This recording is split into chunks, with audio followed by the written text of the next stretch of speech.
enjoying the talk. But then you see the 75-year-old and you question what are they doing there?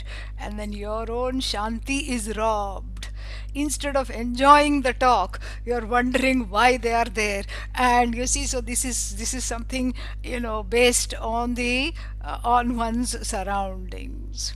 This is centered on one's surroundings. Disturbance, you know, centered on one's surrounding. Adhibhautika. And then finally there is adhyatmika, shanti, disturbance, or adhyatmika ashanti rather, disturbance that is possibly centered on oneself. Everything is going well, the ceiling is not falling down, there are no tsunamis or earthquakes or fires or whatever it is, nothing is out of control, and and the surroundings are also okay, but somehow there is some disturbance within. One is distracted, one is unable to focus, and there are reasons for that. And that is what is called adhyatmika ashanti. And so we pray for freedom from all these. And this is, this is very important, because in order to achieve anything, in order to gain anything, these three shantis, one's peace of mind depends on these three things being in line. Then we start to look at these three concepts, these three kinds of shantis that were discussed just now, a little closely. And what do you find? You find something very interesting. Adhidaivika, centered on acts of God, you have no control. What can you do? You cannot. You can at best you can pray. You have no control what's going to happen when. You have no control over COVID. You have no control over how it's going to spread and who's going to get it. We don't know. Who's not going to get it? That also we don't know. Who's going to get really sick? Who's going to not? We don't know. We have no control. Neither do we have any control over, over our immediate surroundings. When we look deeply at Adhi Bhautika Ashanti, again it seems to be an extension of Adhi Daivika Ashanti, because again, how can you have a say over somebody else's behavior? If you're sitting in a meeting and somebody acts like a jerk, whether it's a Zoom meeting or whether it's a meeting in person, actually we have forgotten what in-person big meetings look like. We have no idea anymore. But so we are getting used to a new normal of seeing everybody, in the postage stamp, size of little faces peering through the screen. That is what we are used to now. And so this is the reality. So if somebody is behaving like a nerd or a jerk, or behaving badly, you have no control actually over somebody else's behavior. What control do we have? So that is, we cross out having any say over Adhi Daivika Ashanti. We have no say over acts of God. We have no say over our surroundings, the behavior of others, because just like you have free will, they also have free will. And this is just the sentient people. What to talk of insentient, so many things that are there in the universe. So all that has an effect. So we have no control over that. Then finally we come to Adhyatmika Ashanti, which is what? The concept of the disturbances centered, possible disturbances centered on the I, centered on the self. And on the first look, it appears as though we have no control over that either. Arjuna says so much in the Bhagavad Gita in the 6th chapter to Lord Krishna. You say, I should have a say over my mind. You are asking me to sit and meditate. Meditation. How is it possible to, do this? How is it possible to have a say over the mind? Oh Lord Krishna, Krishna, if you ask me to get some air, catch some wind, and bring it to you, that is an easier task than catching the mind, which is more chanchala. Chanchala means restless than even the wind. you know. Chanchalam hi manah Krishna pramadhi balavat dhridam. He describes the mind, in a very interesting way. Chanchalam, he says, it is restless, it moves faster than faster than the wind. Pramadhi means, it is stubborn, it doesn't listen to me. The only thing I can say about the mind, Arjuna would have said had he been a modern person, is never mind. Had he known the expression never mind, Arjuna would have used that for the mind. That's the only thing you can say for certain about the mind. Never mind. The stupid mind is so stubborn. It doesn't listen to me. It has a mind of its own. That's why it's called mind. you know. And then what? Pramadhi means stubborn. Balavat, it is forceful. It puts its will over me.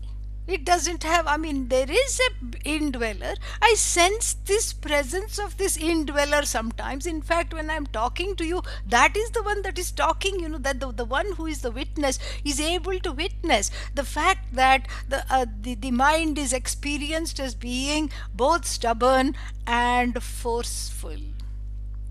This is the nature of the mind. Forceful, stubborn, stupid, and has a mind of its own. This is the mind.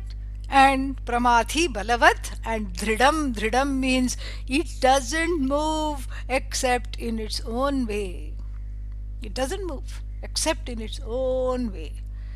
And then he concludes, Tasyaham nigraham manye vayoriva sudushkaram. Sudushkaram means very difficult. Dushkara, sudushkara, extremely difficult.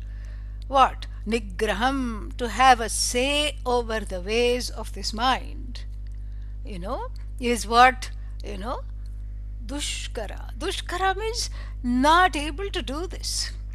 Vayoho iva. Vayoho iva means what?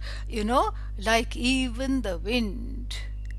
If you ask me to catch some air and give it to you, that seems easier right now than this catching hold of the mind. In other words, the precursor to gaining adhyatmika shanti, to gaining this, freedom from disturbance. This internal disturbance on the face of it seems to be more out of control than the external disturbance. But from the standpoint of Vedanta Shastra, even though this threefold distinction is made, it is made for our, it's made for us from the standpoint of the one who is potentially disturbed. The three is really one. Because, can you control what happens, on the large macro scale? No. Can you control your surroundings? No. Can you have a say over yourself, over your ways of mind? And of course, you want to say a capital no, underscored, bold, you want to write that. But actually, when you have a deeper look into that concept of Adhyatma Shanti, on the concept of this peace that is centered on the I, you see that is the only thing that is possible to change. How can you experience that? How can you know that? You know that simply because, you just, when you fall asleep, don't do that right now, not nice, but when you fall asleep, when you are sleeping, then what happens? There is no disturbance. No disturbance from yourself, no disturbance from any place. And there is also a presence of well-being. Sleep is a manifestation of Shanti. Unfortunately, one is not there to, experience it in real time. It is only there later on. You can say, Sukhamaham aswapsam na kinchidavedisham. I slept so well, I don't know anything. It was just so wonderful. That's why to rise from sleep is very difficult. That's why one wants to go to sleep without any problems. And this shows a very important thing here. It shows that this, inner peace, that is what is called inner peace. Inner peace, outer peace is not possible. That's why the talk series has been, talked about it as inner peace. Outer peace is not possible, as we have seen. It is just you cannot control anything at all. Nothing can be controlled. Nothing, the more we try to control something outside, the more frustrated it is. So you see, there is a kind of a ricocheting between the external circumstances and the internal peace that one can command. This is the second thing that I want to focus on this talk. That there is some kind of a, what should I say, ping-ponging between the two. The outside situation is not to my liking, and therefore what? I react, I have a reaction, I have I have sadness, there is fear, there is rejection, there is, again, pramati, there is a stubbornness, an unwillingness to accept what is. This is a very, very, very important thing. An unwillingness to accept what is. What is means adhidaivika, that is what is. Adhibhautika is what is. And an inability to accept what is causes a lot of tumult, an inner tumult. And this inner tumult is what is at the, at the crux of this sense of alienation. Alienation again is not real. Okay? Alienation is not real. Because if we accept that alienation is real, then there is no Advaita, no non-duality possible. We have to pack up our bags, and Swamis like myself will be out of a job because we peddle in non-duality. This is, this is our, this is what we wake and sleep. This is our waking, sleeping mantra. Advaita, Advaita, Advaita, oneness, oneness, oneness.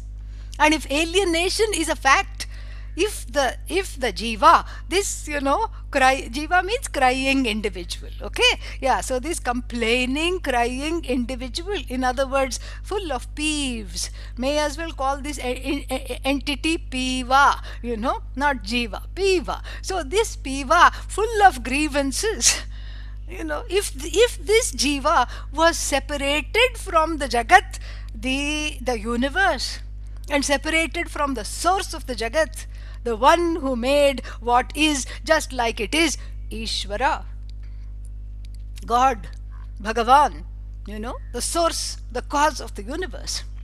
If this was the reality, then reality means what? Nanivrittihi, the reality means it cannot be negated. Abadhitam sat. If this was sat, if this was the reality, then that means it is abadhitam, non-negatable. If that is the case, we have to pack up the Upanishads, we have to pack up the Bhagavad Gita, and we have to pack up all the Swamis. And then, poor Swamis, what will we do, Yeah, this is what it is. And then poor, all the jivas too, no redemption possible.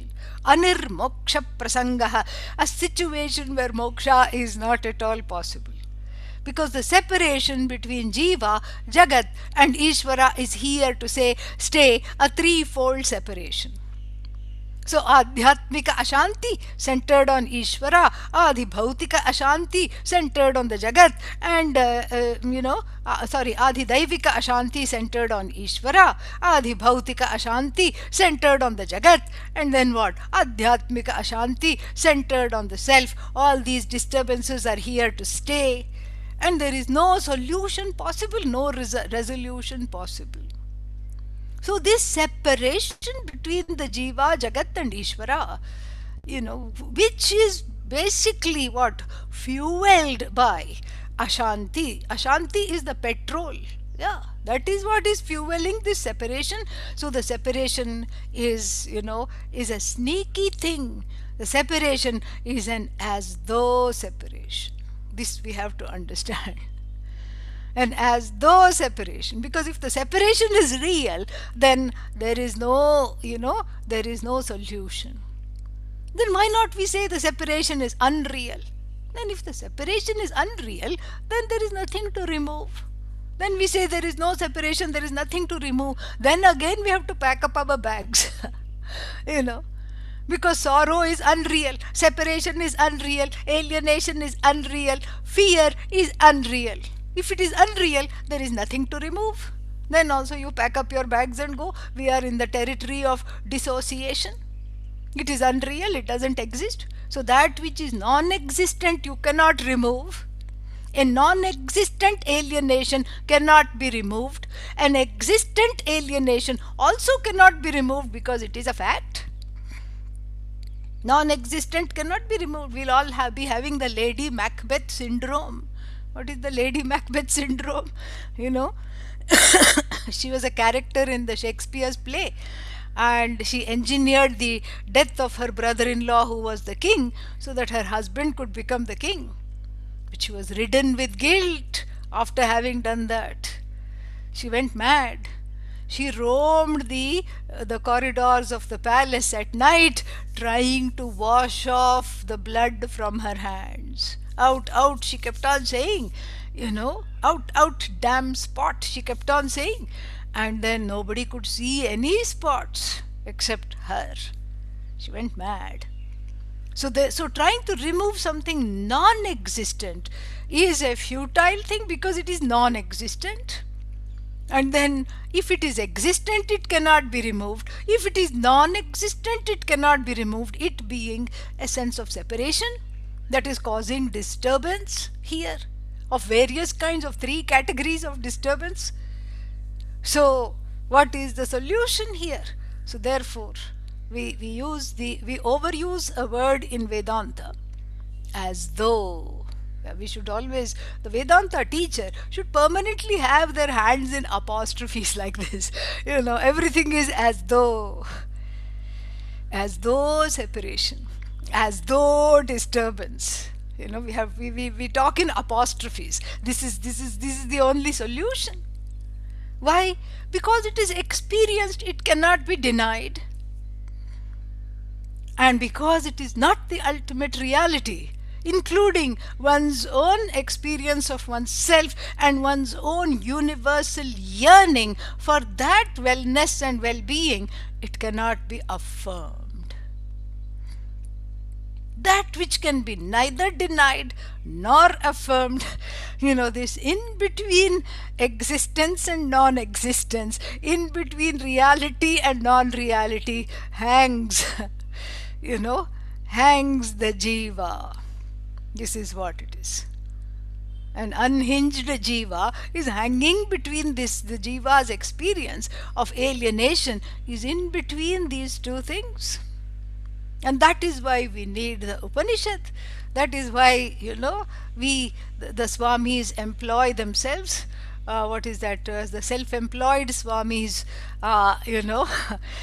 appoint themselves to be the mouthpiece of the Upanishad, because the Upanishad is in the form of something that is revealed, something that has to be broadcast, something that touches the heart despite all the Ashanti, the army of Ashanti that is there trying to ward off this message. That is the power of the teaching. That is the beauty of the teaching, and that is what has to be looked at. That is what has to be, understood. So, what is this alienation? If we look deeply into the alienation, and this is something which, this is very pertinent in the time of COVID, where one is experiencing not just a sense of alienation, but a physical isolation because of the various, you just really cannot be with people. We really cannot be with people for extended periods of time. Thanksgiving is going to look very different. Halloween we are experiencing every day, very spooky. And the holidays are going to be very different with all this quarantining and this and that, and the travel is always fraught with so many problems. And in the beginning they said, oh, it's impossible to catch COVID on a plane. You can't do that because you have that little vent and there are HEPA filters, you know. And then you just keep that open, and then you sit right underneath it, and then you'll be fine. But then they started to have these travel bubbles, some agreements between countries, US and Hong Kong, for example. And even though they were testing the people at that end and this end, some tests are false positives, Adi Daivika, you don't know, you don't know how to do this. Adi Daivika, not in your hands. False positives, and some passengers traveled and they found out that even in business class, where everything is so separated, it was possible the people sitting around right in front of the infected person, right behind the infected person, to the next aisle of the infected person, caught this virus. So this is something, again, the travel is very difficult. Seeing one's loved ones is very, very difficult. Other than everything is virtual. There is a sense of this physical isolation is again has left us with no other option except to resolve adhyatmika ashanti, the ashanti centered on the self. There is no other option. And then, on the same note, the CDC has revised its guidelines just recently, to just yesterday, to say that what constitutes exposure. Before they had said, if you spend 15 minutes continuously with a person, then you are considered a close contact within, if you spend 15 minutes without mask and exposed and indoor setting, all these things. Now they are saying it doesn't have to be continuous. It can be 15 minutes over a 24-hour period. Yeah. So if you say hello for 5 minutes, go away, and then come back 6 hours later and say, how are you doing? And whatever it is, that also constitutes within that 15 minute. Tick, tick, tick, tick, tick. Yeah. Kala Bhairava, Lord Shiva in the form of time. Kali, today is Vijayadashmi. So, however, the goddess in the form of time, she has the last laugh. He has the last laugh. So, therefore, this is something, it is incumbent right now. Right now, there is an urgency to resolve this adhyatmika ashanti. So we don't even need to look into what this alienation feels like, because everybody is feeling it on an everyday basis. You can't do what you want, and what you don't want, you have no option but to do. You have to wash your hands till they fall off, Yeah, that's what you have to keep doing. And this is basically what the whole thing is. And so, this sense of alienation is that which is aropita, superimposed upon the I, that is unfolded by the Upanishad, that whose nature is Shanti. That's why the Bhagavad Gita keeps saying, Sashantim apnoti. That person alone gains Shanti who knows this knowledge, who has an idea of this knowledge, who has this, understanding. That person alone can do this. And so therefore, this the first thing to understand is that the alienation is experienced. So it has a certain reality. But that reality, is again reality. Everything that is experienced doesn't have to be the truth. Sunset is experienced. I never give the example of sunrise, especially when talking to the next generation, because nobody knows what that is. Yeah, sunset, we are in safe territory. So sunset is experienced. You can look, you can climb up a mountain, a hill, and then watch it. You can be, you can see, you can be near the ocean, the Pacific Ocean, and then see the sun setting. It's just so beautiful. Mother Maya paints the sky with various hues of purple and orange. That is the goddess's palette. She does that. And the sun goes in the water, if you're watching it, from the ocean. And the sun goes behind a mountain top if you're watching it somewhere else. And it's such a beautiful sight. It gladdens the heart. But just because it is experienced, that is not the reality.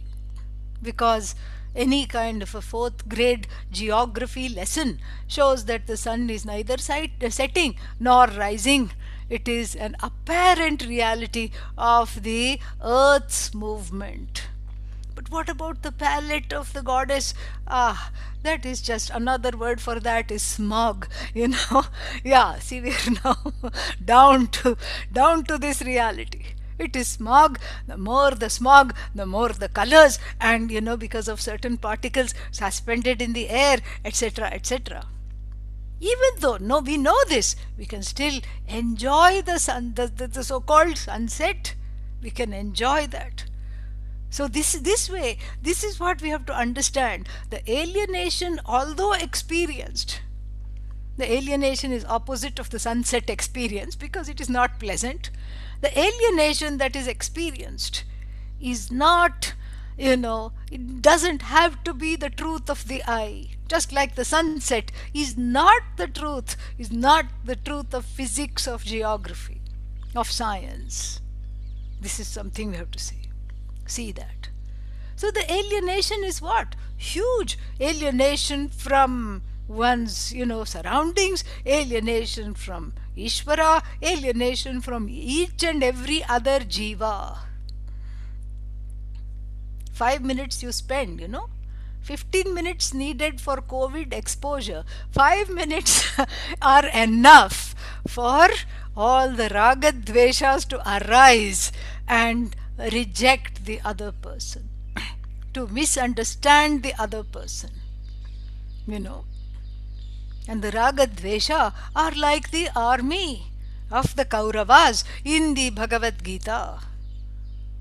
They are huge, they mount a resistance, they are offensive, they are defensive, and they just, stop the genuine nature of the self, even on the experiential level, to want to connect to another, to want to be one with others, to live in harmony without hurting oneself or hurting others. This is what happens. So this is the alienation from the experience of alienation from other jivas. And how many jivas are there? Billions of jivas. 8 billions, what is the world population. And and they are all, we have categorized them conveniently into various, people, various categories. These are men, these are women, these are somewhere in between, and then we have opinions about all of them, and these are, these are the people who are living in this country, these are the people who are of a certain color of their skin, these are the people belonging to certain ethnicities, these are the people belonging to certain political parties, and we have opinions about all of them. Opinions is a polite way of saying raga and dvesha, which is the bread and butter of overcoming alienation. Raga, strong preferences; dvesha, strong prejudices. This is what the whole thing is. So these preferences and prejudices, from where did they come?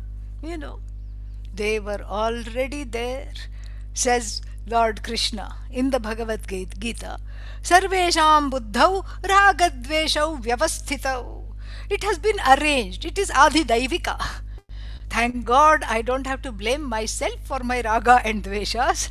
I came with them. I carried some from last life.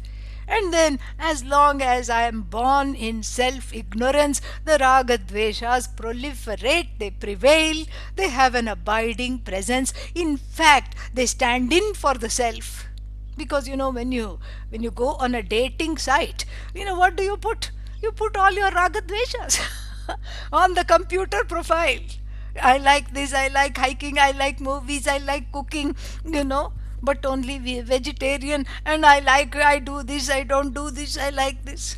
And the other person also puts their preferences, so a bunch of raga dveshas date one another. This is what it is.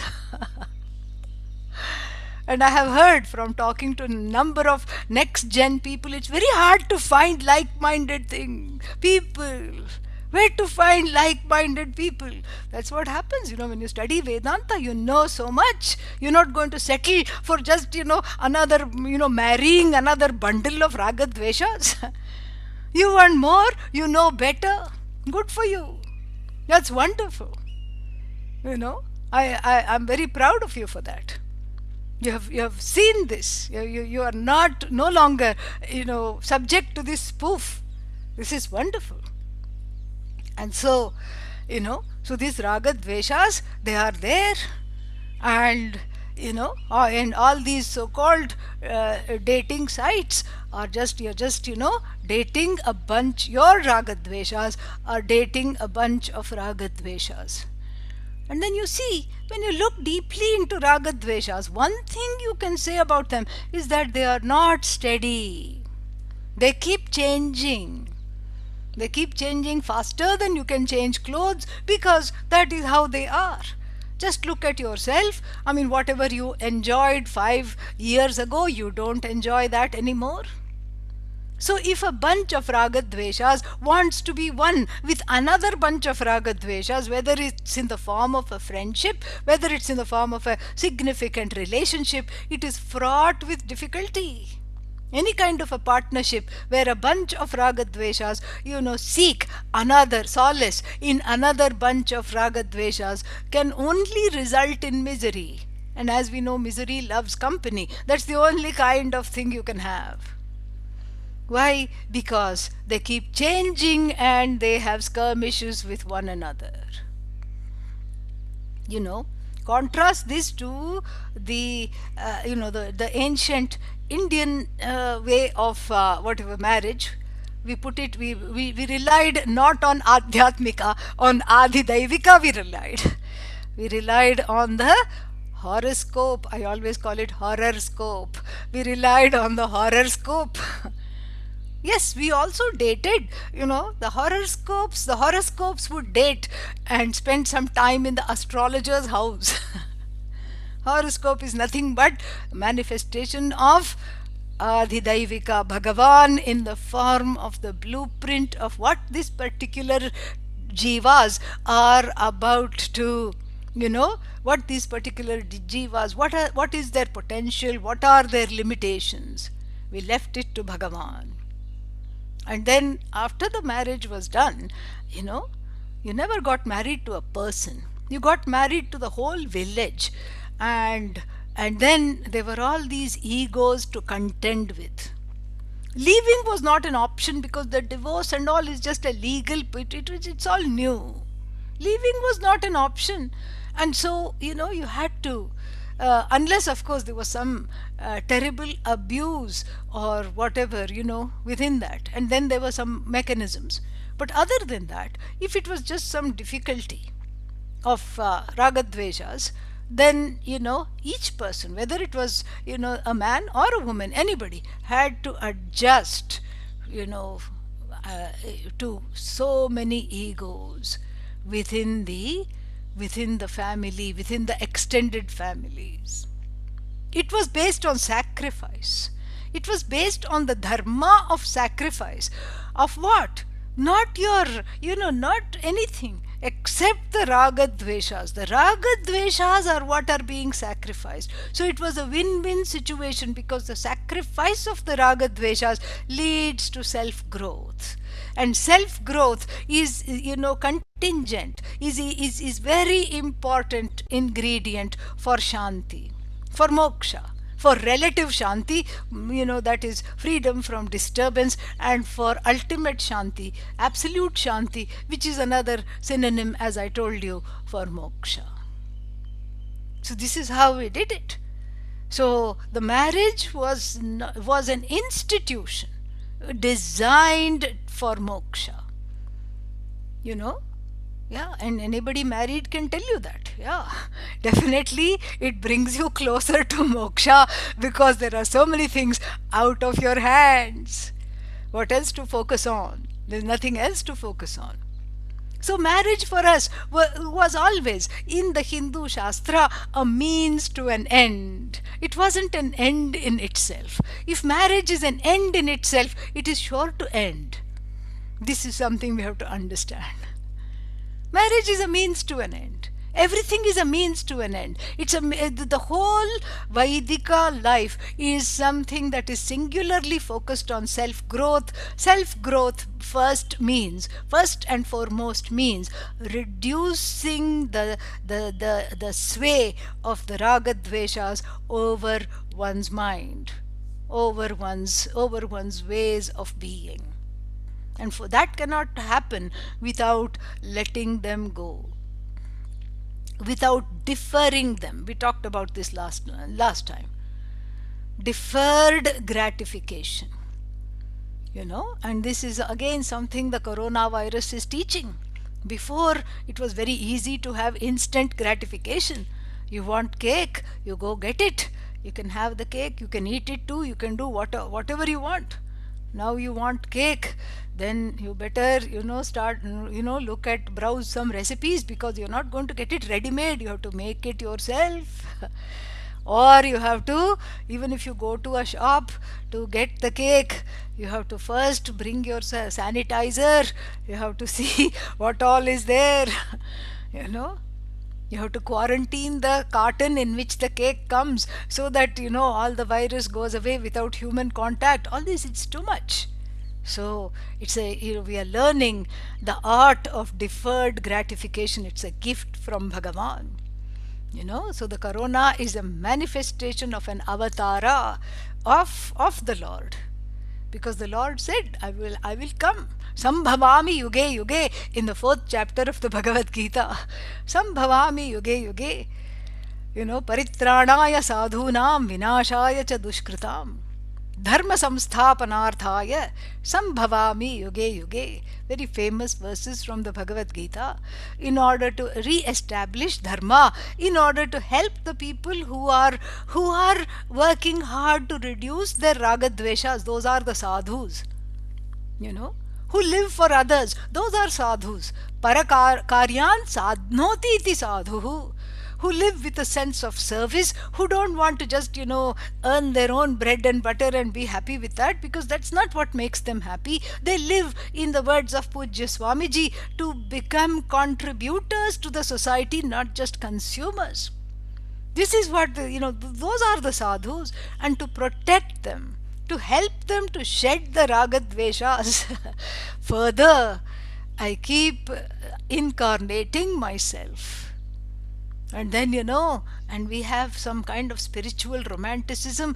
We think Bhagavan will come all luster and light, and with Shankha, Chakra, all these accoutrements, and and whatever, crown, and wearing yellow, or we have some other Ishta Devata forms, flute and all these things, or Rama with the bow, or the goddess smiling, don't fear, I'm here. All these, we have our, Ishta version. Ishta again is based on Raga Dveshas, my friends. Let us not forget. you know. But here, the Lord has decided to incarnate himself in a ubiquitous, meaning all pervasive way. Invisible, whose effects are still, whose himself invisible, the karya, the effects are very visible in our lives. This is what it is. And so, confronted with this avatara, there is nothing else to do except say Namaha. Om Namaha. Namaha is a beautiful word. Namaha te astu. It is a sound, and it is also it is also a symbol. Namaste has a symbol. Namaha has a symbol, and it is a sound, that both of which have meanings. Shivam, since we started a little late, I'm going to go 10 minutes over, okay? And then we'll keep time for questions also. Yeah? Yeah.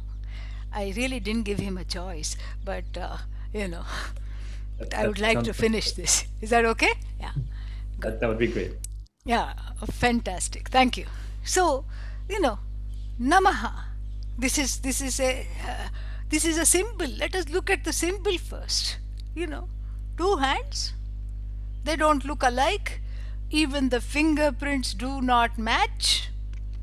And the dominant hand here is little more developed. It's bigger than this hand.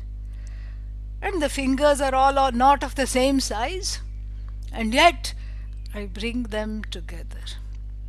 It is not putting, just like, it's when you put the hands together, it's a symbol of how we deal with differences, how we deal with the things we do not like, how we deal with the things we do not have a say over, how we deal with the things to which we are resistant, how we deal with things towards which we have apathy, towards which we have fear, towards which make us sad, which make us disturbed. This is the symbol where all the differences are brought together. They are not subsumed or swallowed. They are recognized and transcended. Here I can use the word transcendental. They are transcended. Because we don't stop at the corona, how it behaves, and it has all these, what is this called? Various, what are they called? The spikes and all these things. We don't stop at that. We take corona where it belongs. It belongs with the Lord. Nay, it is a manifestation of the Lord. And if it is causing disturbance on all various levels, and I have no say over it, I can only deal with the disturbance here in the level of my own reactions to it. And sometimes I cannot control my own reactions to it either. The anger is there, the fear is there, the resistance is there, the apathy is there, the reactions are there. Unto all of them, Namaha means, O Lord, O Goddess, this is beyond me. This is totally beyond me. I have no say over this. Help, because I have no say over this at all. Help me here. This is, it is, Namaha is also, while being a symbol, that is, while being a symbol that has a sense of surrender, supplication to a higher order over which I have no say. At the same time, the word Namaha, is immediately designed to give peace. You try it. Next time you're in a tough spot, even if you cannot do this sign because there are people around you, you just say Namaha. And if you're in a really tough spot, say it twice. Namo Namaha. This is what it is. Om Namo Namaha.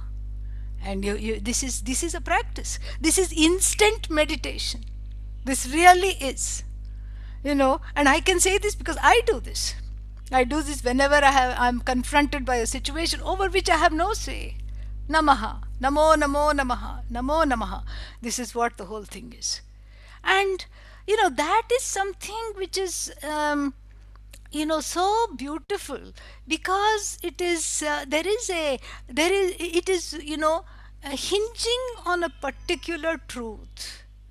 And that truth is very, very important to recognize.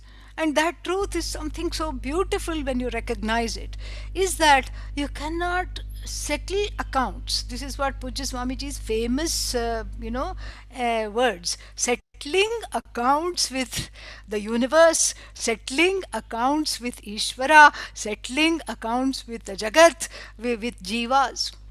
He used to, talk about settling accounts. Settling accounts simply means, that that there is some disturbance, and that has to be resolved. And if you look for trying to find resolution with each and every jiva, not possible. You may wish to settle accounts, they will say, I don't want to settle accounts with you, I have a peeve with you. What are you going to do? It's a one-sided settling account, then it leaves you feeling again a sense of separation, alienation. You cannot settle accounts with every single thing, every single nama, rupa, name and form in the Jagat. Not possible. How are you going to do that? Not possible. You can't settle accounts. And then you can't settle accounts with, your own mind, because it is a raging tsunami of emotions. It is difficult. So there is only one place where this namaha is directed. It is to the Lord of the universe, the Goddess of the universe. Wherever you are, however you are, please help. Please help me, overcome this. Please help me overcome this. Please help me to have a say, over the ways of my mind. This is the only thing you can do. And which means that you have to turn yourself. You have to transform yourself into a devotee. You have to transform yourself into a devotee. That is the only option that is possible. No other option is possible.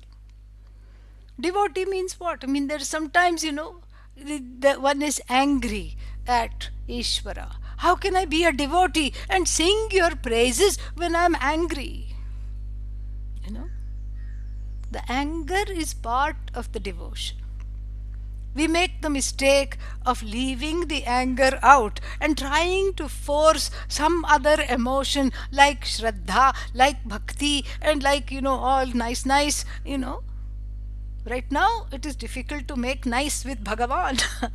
One is angry. What have you done to my life? I am supposed to be a young adult. I am supposed to be young and restless, and I am supposed to be doing all these things. And here you have confined me to this, you have changed my reality. What have you done to me? And I'm supposed to say, namaha to you, and, bhaje, I worship you, I love you. Forget it. Not possible.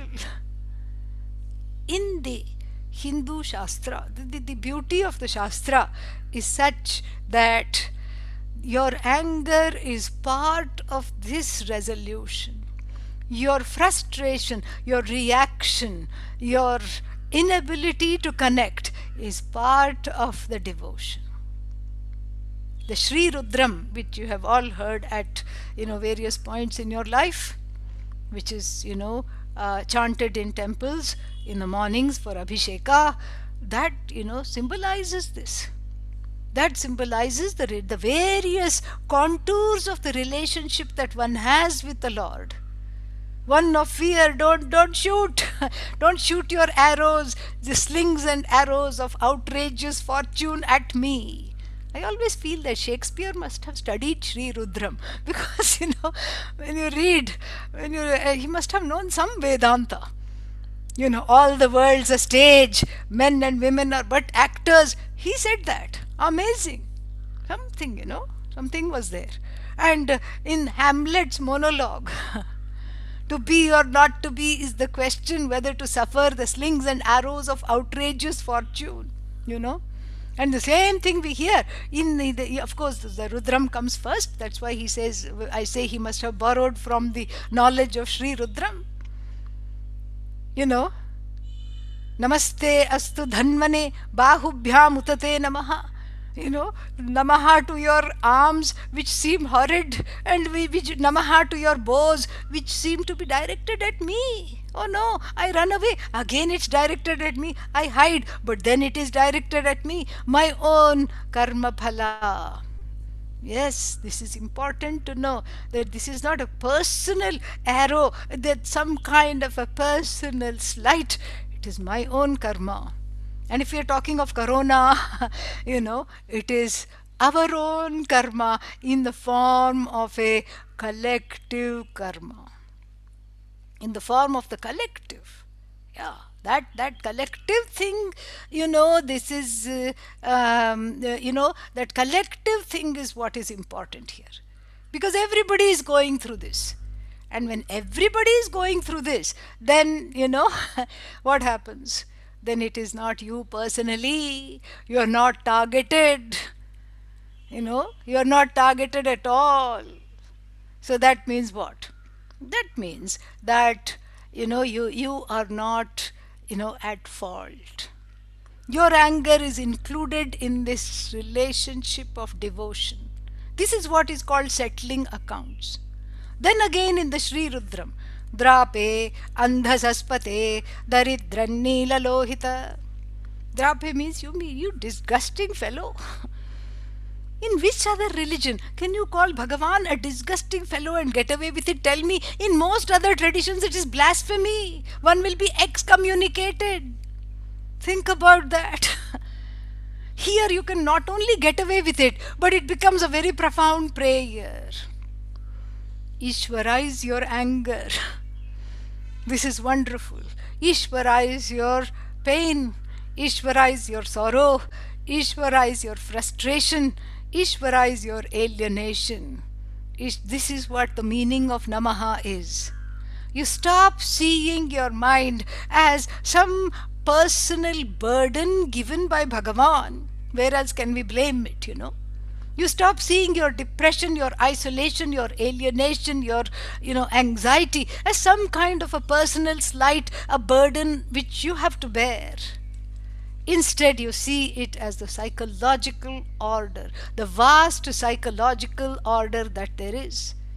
Given these circumstances, an order means what? It is infallible. Meaning, given these circumstances, no other situation is possible. Given this, background of the COVID, this reaction is particularly appropriate, is generally appropriate. That means what? I am within the scheme of things. Suddenly there is no isolation. The moment you see that the mind is within the general order of the psychological, every mind behaves like this. So then there is, there is no, there is nothing at all. There is, no possibility of alienation.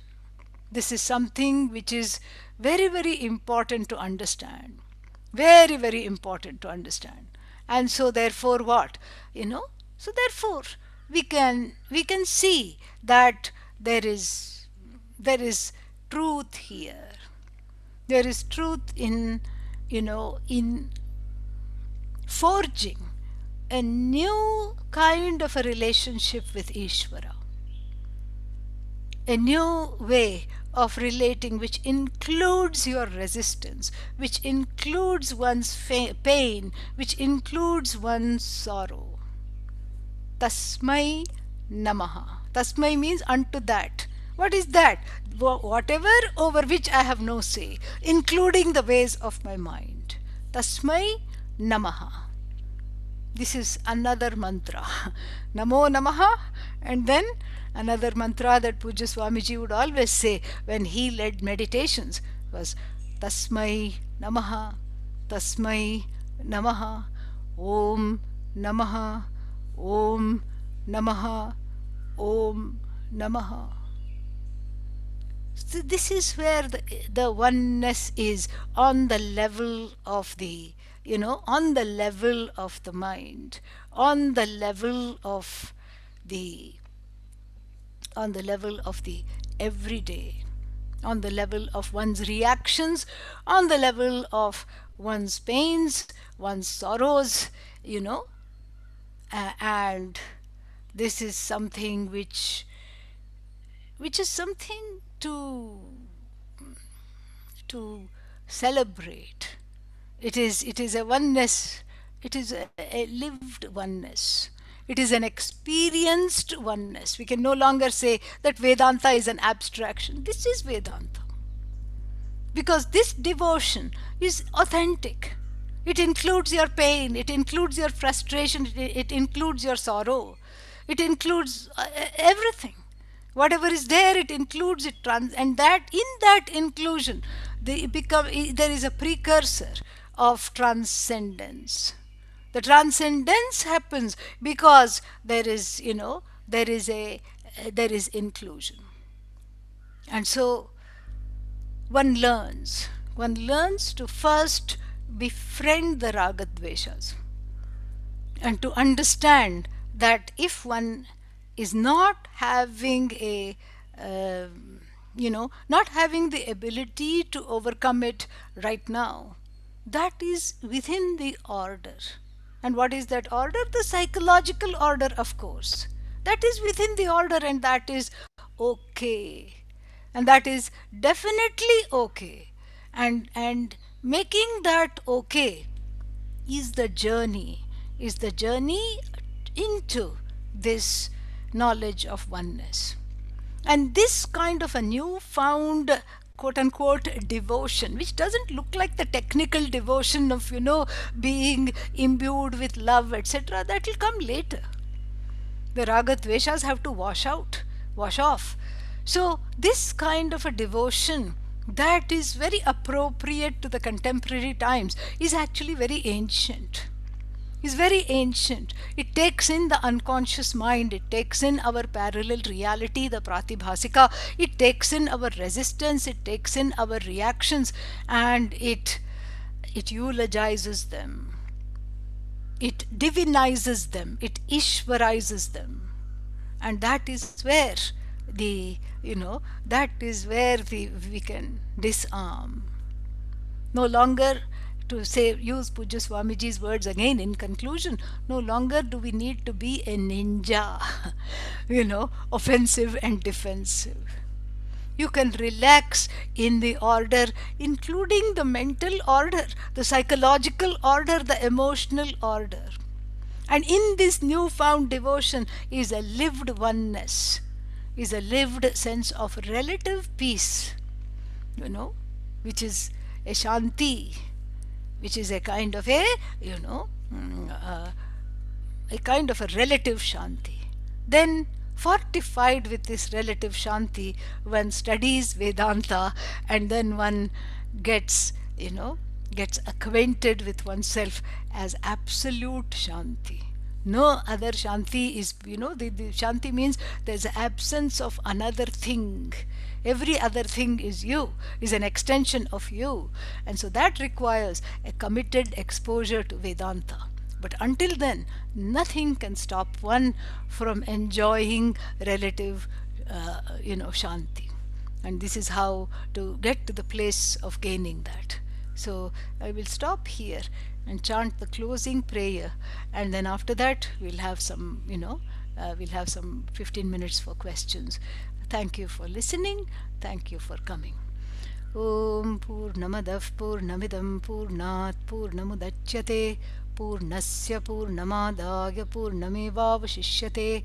Om Shanti Shanti Shanti. Harihi Om Shri Gurubhyo Namaha. Harihi Om.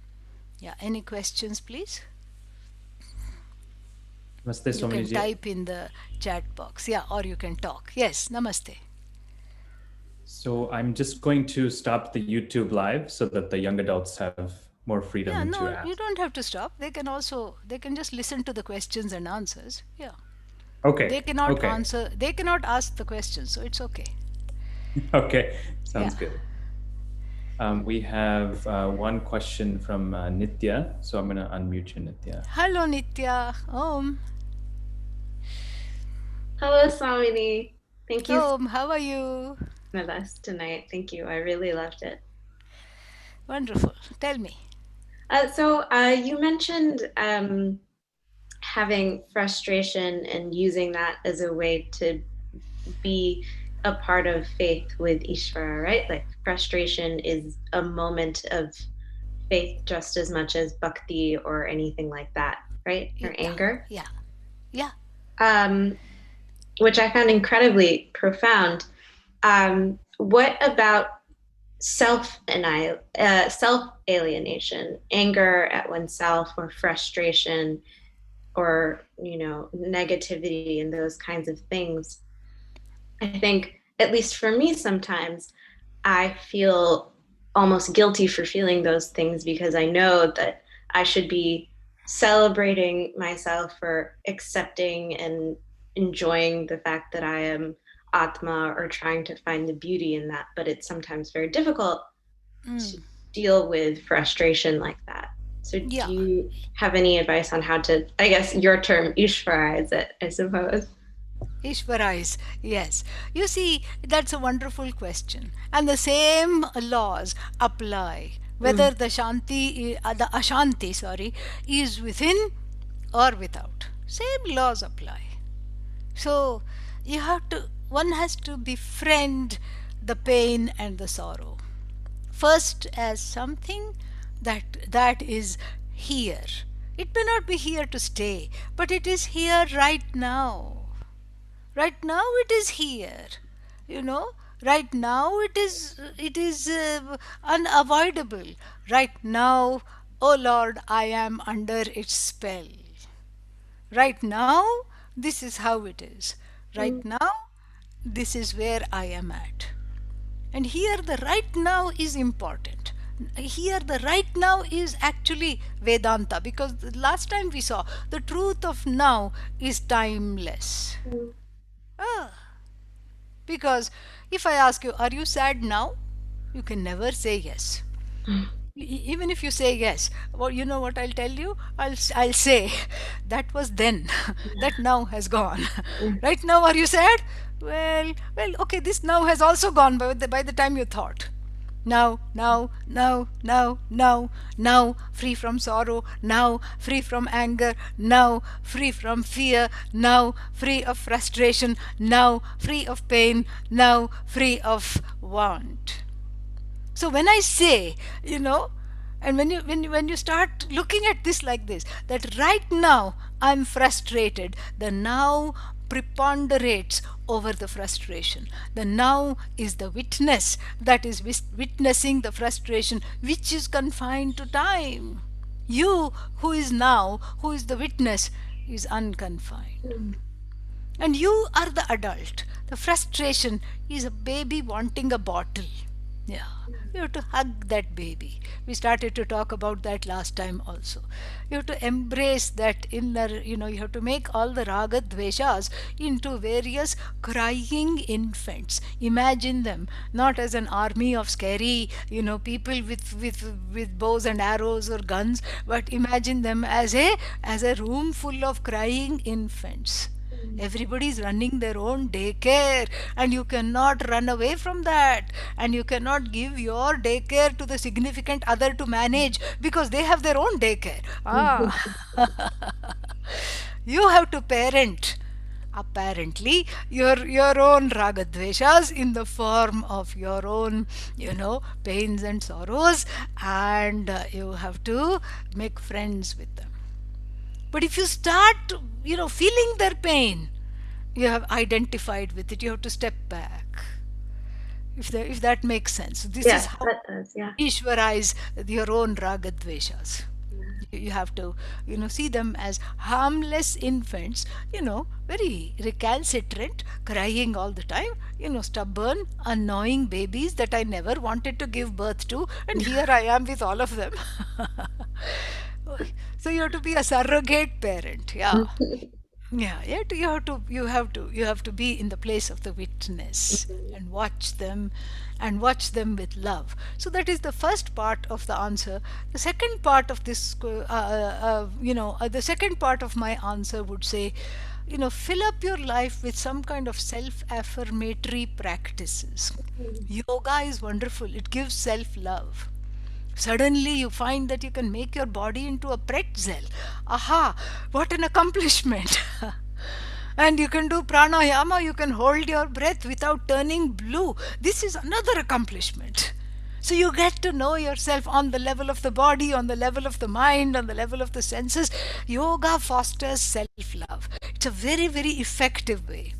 And there are other ways of self love. There is some creativity. You can do whatever it is, whether if you write, if you paint, if you sing, if you dance, if you color, all these things. That creative outlet is very important. It is how you contribute and you nourish your own being. You need time for that. And sometimes you make time for creativity, nothing comes except a big block, and then you think of yourself as a blockhead, and then you blame yourself. No, sometimes the creativity means just watching the ceiling, yeah, or just watching the traffic go by. You need some time. You need some time to familiarize yourself with that one who is now, now, now. Yeah. Some people have raised their hands, Vama and Shakun and Ojas. I don't know who raised your hand first. Thank you, We'll put a Swamini. Rama and Shukan. Okay, go for it. Swamini, thank you for your talk. I really appreciated it. I had a question. I think uh, how do I phrase this? So, I guess up until now, in trying to settle down my likes and dislikes, and I would end up, what you were saying, like dissociating myself and then becoming kind of apathetic. It seems that what you're saying now is that in order to achieve the inner peace, I would need to uh, reach a level of acceptance for the likes and dislikes. So my question is, and I've seen this more and more now in like our political climate, I feel like a lot of times we have people who strongly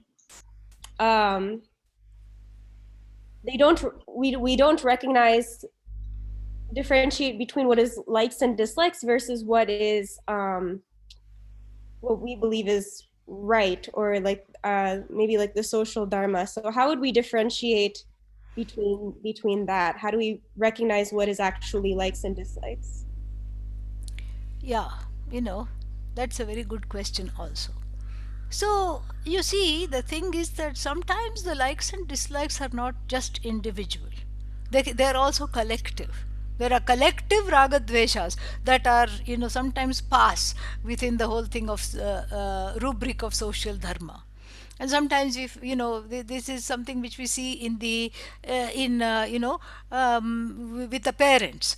And what happens with the parents, you see that, okay, they are saying, this is how we do things, this is how we do things in our, in our life, and this is how we do things in our family, this is how it is.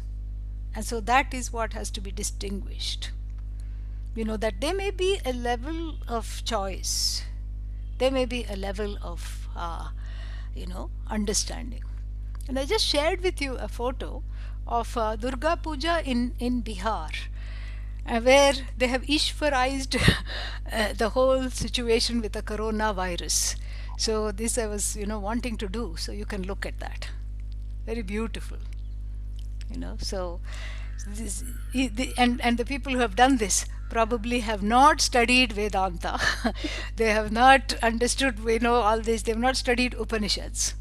This is village people in a place called Sindri in Bihar. So you can see how, the goddess, the demon here is the coronavirus, who is Ishvarized, and who's not being killed, because who's being vaccinated against. You can see that there is a vaccination there going on, and the goddess is not carrying, she has many arms, but she's carrying the vaccine and the stethoscope and wearing a white coat with the ambulance behind her. This is, this is how we Ishvarize. And the coronavirus can be anything. You can vaccinate yourself, you can inoculate yourself against various emotions, by making friends with them, against various pains, various sorrows. So this is how to do that. But you have to discern. You have to discern whether this is really social dharma, or whether it is something that is like a collective ragadvesha. And in the beginning, it is confusing.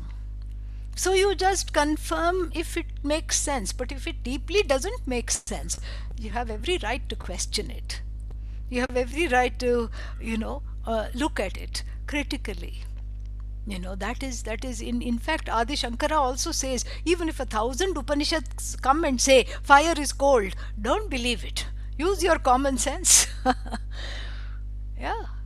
That common sense is viveka, the power of discernment. And like every muscle, the more you use it, the stronger it gets. Ojas.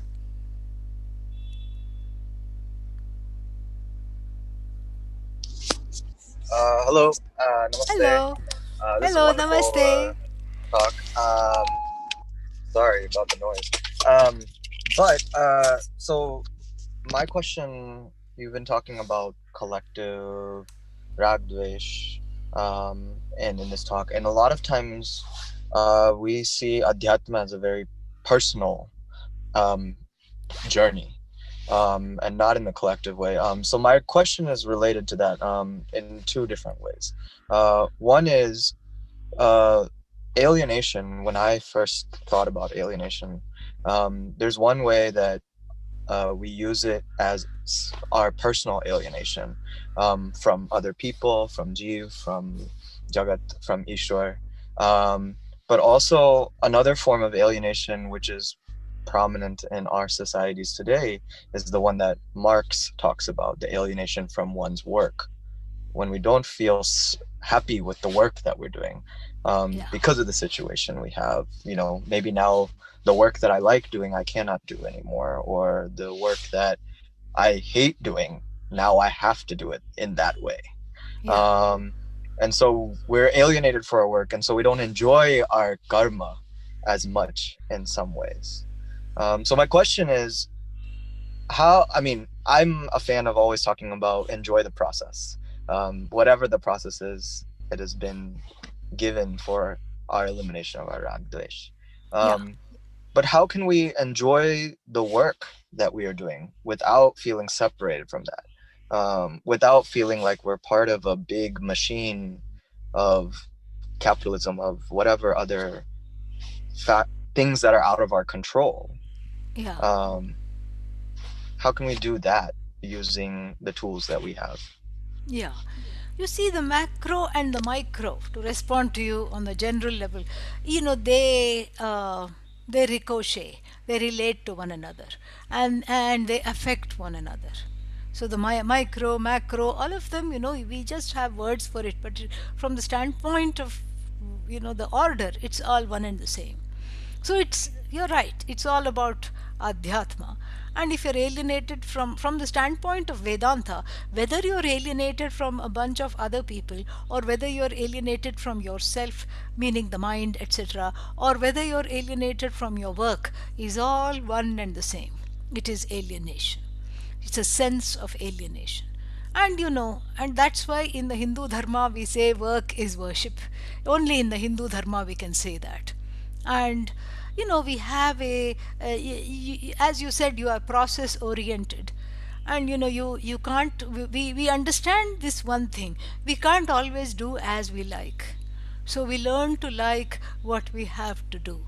That's really, there's no other going, there's no other way around it. Either you leave what you're doing, and maybe there is a point to that, Maybe this is a kind of a new awakening that only you can decide. Either you leave something, maybe this is the impetus to find something else, even though it may be scary, even though it may be needing a leap of faith and some trust. Or if that's not possible right now, we have to befriend it. And again, namaha, you know, workaya namaha, tasmai namaha. Unto this work, namaha. You have to fortify yourself. And then for the mind, which doesn't listen, you have to give it some treats. Every hour you give it some treats. And if all the treats are food treats, then you will really become achala, like the atma. You will not be able to move. So the treats have to be some other kind of other treats. Like, maybe I'll do something that I like after 1 hour of doing this.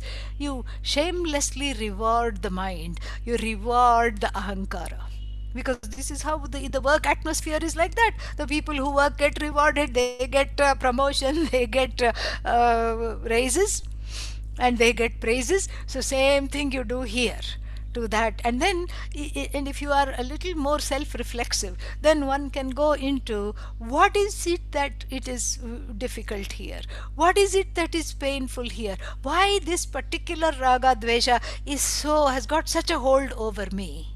Look into the past. What does it remind you of? Make friends with that. Ishvarize that emotion. Ishvarize that experience. Ishvarize that pain. Ishvarize that self-loath that is coming in the way. And number 3, finally, I will also say that, as a general rule, we have to stop, it's also part of our language, because work is something detested, certain things are detested, and we have learned to go about our day using violent metaphors. We have to stop that. We go about a day using absolutely violent metaphors.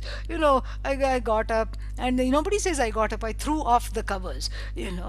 Why did you throw off the covers? No, I had to do that. I jumped into the shower. Why can't you just walk into the shower? No, I jumped into the shower. Then what did you do? I grabbed a bite to eat. No Hindu, I forbid it. No Hindu should grab a bite to eat. It is an inner yajna. It's an inner yajna. Brahmarpanam Brahma Havihi we chant. I grabbed a bite to eat. Then what did you do? I ran out the door. And then what did you do? After you ran out the door, I hit the road. There is even one old song, I hit the road, Jack, don't come back, no more, no more, I hit the road. These are all violent metaphors. It is to fill us with a sense of dread as we go about our day. We have to change our thinking, and for that we have to change our language. I hit the road. Then what did you do? I cranked out some emails at work. Then what happened? I became cranky. What else? And then what did you do? On the way to work, I hit the road. On the way back, I beat the traffic. You see, same thing. I beat the traffic. And then what? Nobody cooks. I threw something together. I nuked it. Meaning I used the microwave. This is a bomb. Nuked it means it's a bomb. You're using a metaphor of a bomb to describe one's daily life. What a travesty. And then what? I crashed. What else, All these violent metaphors. That's why in the Hindu Dharma we have a way to wake up. Karagre vasate Lakshmihi. May the goddess of fortune, prosperity, live on the tips of my fingers. May she be backed by knowledge. And may Govinda, the one who is found in the Vedas, bless these hands, these organs of action. As the feet touch the ground, I say, may I not be a burden on Mother Earth today. I don't know what I did yesterday, but at least today, let me walk with grace. Let me not be a burden on you. And nobody jumps into the shower, Gange cha Yamune cha iva Godavari Saraswati. Narmade Sindhu Kaveri Jale Asmin Shavar Jale Asmin Sannidhim Kuru. Enter this, all the holy rivers of the world, enter this shower. It is Abhisheka. What you see to the Lord in the temple is what you do to yourself for that indweller. You awaken the indweller who is free of raga dveshas at every practice. This is what is Hindu mindfulness. Even though the word mindfulness has gone to the Buddhists, this is comes from the Hindu tradition. We were not very mindful of this. That's all. We have to be mindful of this. That these practices are here with us. We are awakening the indweller, not the ragadveshas, from the early morning practice. Nobody should grab a bite to eat. You slow down, and this is an inner yajna for the fire, which is the agni, which is the digestive fire within. That's why you can't eat junk food. I don't know how you can say junk and food in the same breath. This is not a dustbin, you know. And then what? Nobody should hit the road. Nobody should run out the door. The driving to the destination the driving is the destination. Everything is mindfully done. You go there, you participate. It is a form of worship. And it is said so in the and you don't beat the traffic, you don't become cranky, because it is all invoking Ishvara. And you cannot invoke Ishvara unless you invoke Ishvara within. That is why the Adhyatma occupies center stage. This is what the whole thing is. And we have to see this. We have to make that a practice every day. We have to change our language. No more crashing, no more running, no more beating, no more hitting, no more nuking anything. And when we stop doing that, our thinking also automatically changes, and we learn to live that oneness. And the 18th chapter of the Bhagavad Gita talks about this. Swakarmana tam abhyarchya siddhim vindati manavah. Yataf pravrittir bhutanam yena sarvamidam tatam swakarmana tam abhyarchya siddhim vindati manavah. I worship Bhagavan through my work. Through each and every aspect of my work is worship. So worship can take many forms. I can put flowers and say 1,000 names. I can also, everything I do is a flower at the feet of the Lord. I visualize that. That is again a newfound sense of devotion. So even if you cannot make peace with your work, make peace with the process of this. Ishvarize the work through these ways, by Ishvarizing your life. Yeah. Any other questions?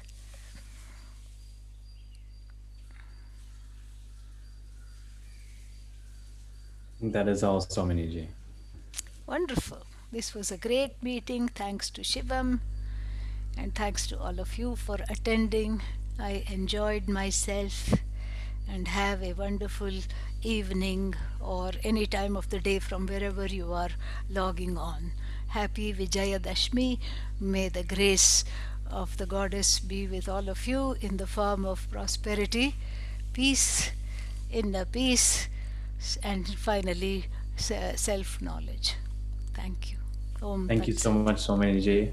On behalf of all of the Arsha Vidya Next Generation, we wanted to thank you for addressing us from India, and such a beautiful series of talks that you have given us. A lot to work with in the next upcoming weeks to contemplate on. And just thank you so much for spending the time with us. And I wanted to thank everyone who's attended both on Zoom and on YouTube Live. Our next session is on November 8th, 11/8. That'll be at 7:30 p.m. Eastern Time. And one small announcement is that we are updating our email listserv. So if you're not on our listserv, we are updating the listserv. So even if you're on there, please make sure that you updated your contact information. You should have gotten that in an email. If you have not gotten that email, please email us at avgnextgen@gmail.com. So whoever is, even if you are on the email listserv, please make sure that you updated your information. And if you have not got that process, then you can email us there. And that is, if anyone has any questions with that, you can let us know again at that email address, and then we'll see everyone on November 8th. Thank you, Swamini. Thank you. Take care. Pranams, everyone.